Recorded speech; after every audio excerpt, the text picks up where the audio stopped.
Let me explain why I am personally going to be selling off the majority of my golf clubs and why this is great news for everyone going forward.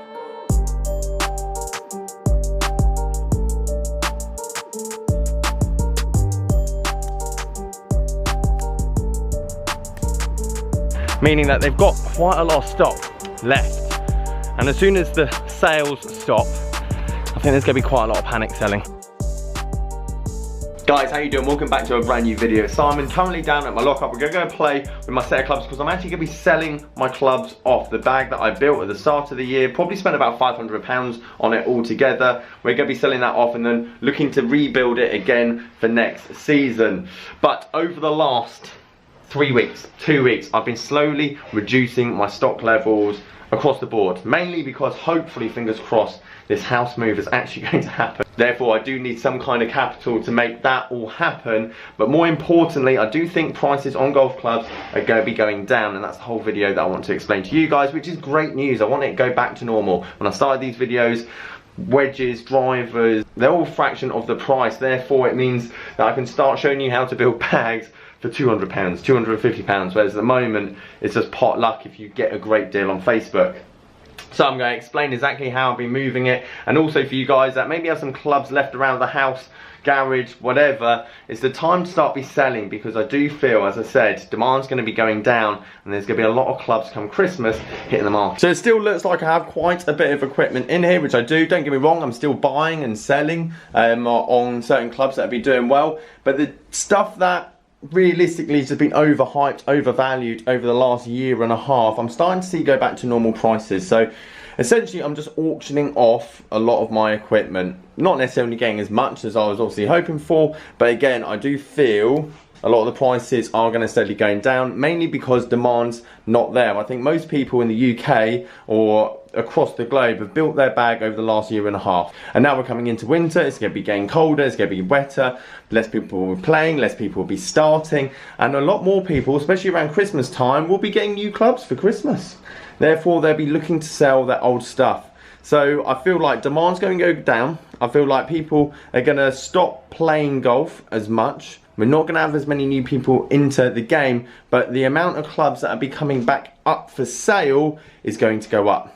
Hence why I'm making this video, to tell you guys that if you're looking to sell your equipment, I'll do it now. Right, back down at Sanford Springs. Just played a few holes, which obviously you'll be seeing in the background in a second. Actually hitting it quite well, changed a few things in my swing, and they're starting to pay off, but at the moment it is still very fiddly in terms of I'm thinking quite a lot about my technique rather than actually hitting the golf ball to the target. Putter was kept from last year. This putter's never really going to come out of the bag for the main reason that I said last time. I putt well with it, and there's no putter that I'd be able to ever get that's going to make that any better apart from me just practicing.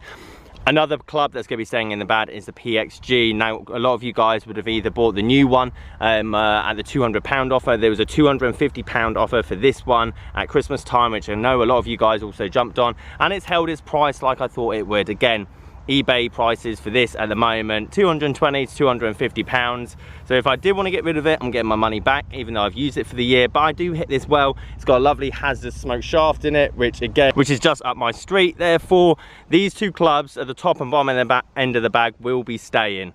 Everything in the middle will be going. I haven't got my Sim UDI in the bag at the moment, 2-iron. I'll show you a few clips of that. I actually traded a RSI UDI for it, which basically cost me about £40, and I'll be selling that on because I just don't hit it that great. Nowhere near as good as the Strixon I used to have in the bag. So I think I'm going to go back to Strixon for my driving iron. These AP2 irons, I'll show you the clips now. £200 back at Christmas. It actually was 3 to pitch and wedge. I've sold the 3-iron midsummer for £80. So essentially the AP2s cost me £120, which I imagine I'll get 300 plus for. And again, with that £300, I'm going to mix up a bit. Don't know if I'll go tightless, but I'll go a bit more bladed. I'll probably do a like combo set, so blades at the bottom and then a bit more muscle back for the 6-7M and 5-iron and 4-iron at the top. But again, good clubs. I've liked them. Decent shafts. They just go too far for me at the moment with my swing, so therefore they're going to be going out. Kirkland Wedges at the bottom, a great value. Really enjoyed hitting them this season. I got them from Costco for 140. I imagine I'm going to get 120 odd for them at second hand on eBay at the moment. But I think if they bring out a new Kirkland signature wedge and we go into winter, I don't think I'll get more than 70, 80 for them. So they're going to come out of the bag. I did actually have Mizuno irons, Mizuno wedges, which again, you'll see here, I bought 3 of them for £100, which are absolute steal, T20. And I sold those at the start of the year, or no, mid-year, because I wasn't getting on with them for 180. So essentially, these have cost me, I don't know, 60 odd pounds, something like that, to have in the bag, and we're going to be obviously moving them on. So you can see a bit of a pattern when it comes to me building my bag, and that's what I kind of want to show you guys. Be patient, play around, wait for a good deal, put it in the bag. If you get on with it, fantastic. If you don't, then obviously you're going to get your money back, or you're going to make a bit amount of money on it. You would have thought how long I've been doing this by now, I'd remember to press record before each shot, but it's a guarantee that as soon as I don't record a shot, I hear absolute blinder. So you'll miss the first one, that's about 8 foot from the flag. Second one actually caught a bit thin, and I don't really talk about my swing that much in terms of like coaching, anything else, mainly because I don't work on it. But in the last couple of weeks I have been working on my swing, and it's feeling quite good. Trying to bow that wrist at the top of my swing, keeping it a bit more shut, meaning that I can just follow through and hold off the left shot, which tends to be my bad one. But overall, not too bad. So I want to show you guys exactly what I have been seeing, and I've been following eBay auctions over the last year or two, and very rarely have I even paid attention, because I know that clubs, when it has 20 watches, it just goes over the odds for what it is. You're better off just going and finding someone that's just buy it now price, for example, and just pull the trigger. That being said, over the last 2 months, 3 months, I'm not saying all, but I'm starting to see some clubs go for under the asking, like this Spider putter, for example. Yes, it's a bit battered, yes, it's a bit bruised, but it's tailor-made, it's got Spider, and it's got a clean head cover. So for £50, I'd say that's actually good value. Callaway Big Bertha driver, one bid, £20. Again, £100 club 2 months ago, and it still is, don't get me wrong, but you would have never seen these back to back. Callaway Callaway Apex Hybrid, 40 odd pounds. And there's still some stuff that is going for extortionate amount of money, but I think we're going to see this trend more and more. I think there's a lot more people that have now built their bags only looking to upgrade to the more premium equipment if they were going to upgrade, i.e. Christmas time, and the older stuff. I'm talking the stuff that's like 6 to 10 years old, that's been heavily overpriced. For example, this M2 TaylorMade fairway wood, bit scuffed, but again, for 50 odd pounds, that's more than half the price of what it would have gone for back at the start of the summer or start of the year. Again, TaylorMade M43 wood, still somewhat pricey, but I can't see this trend happening much longer in terms of stuff just going way over the odds. Stuff that's 10 years, 15 years old, that's gone up 300% over the last 2 years. I do feel they're going to be falling back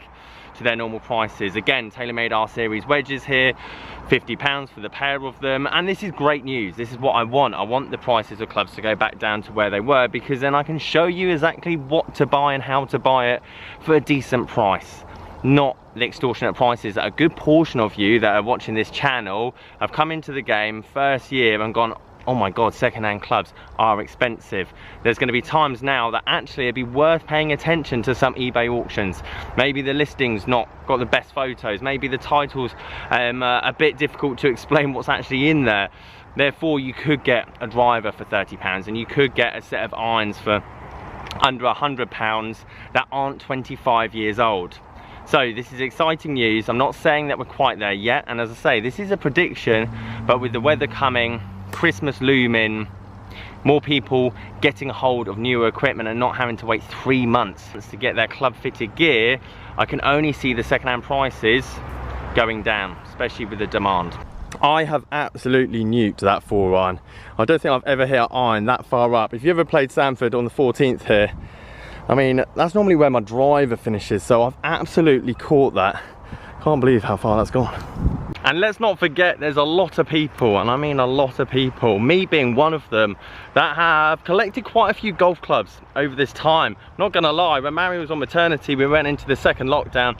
My only income, because obviously YouTube went down, my only income without any coaching was buying and selling second-hand golf clubs. And I've seen numerous of people with their own like businesses on Facebook or eBay that have popped up over the last year. But that does mean that when people stop buying, and don't get me wrong, some people are asking ridiculous prices for second-hand golf clubs, meaning that they've got quite a lot of stock left. And as soon as the sales stop, I think there's going to be quite a lot of panic selling. And when you've got quite a few people that are relying on having that kind of turnover, I'm not talking about Golf Bidder, Golf Clubs Flash, the big ones, they're sit on that for days and days, especially the prices that they probably got a hold of it for. But the ones that have got a couple of bags at home, 3 bags at home, 2 grand's worth of drivers sitting in the garage, they're going to be the ones that go, actually, I need to move this stuff. But that's a good thing, because it means it gets competitive and the prices are going to come down. And as I said earlier, it means you're going to be able to build your new bag after Christmas for a lot less than you can at the moment. So guys, there you have it. Thank you ever so much for watching. Let me know if you think my prediction is going to come true.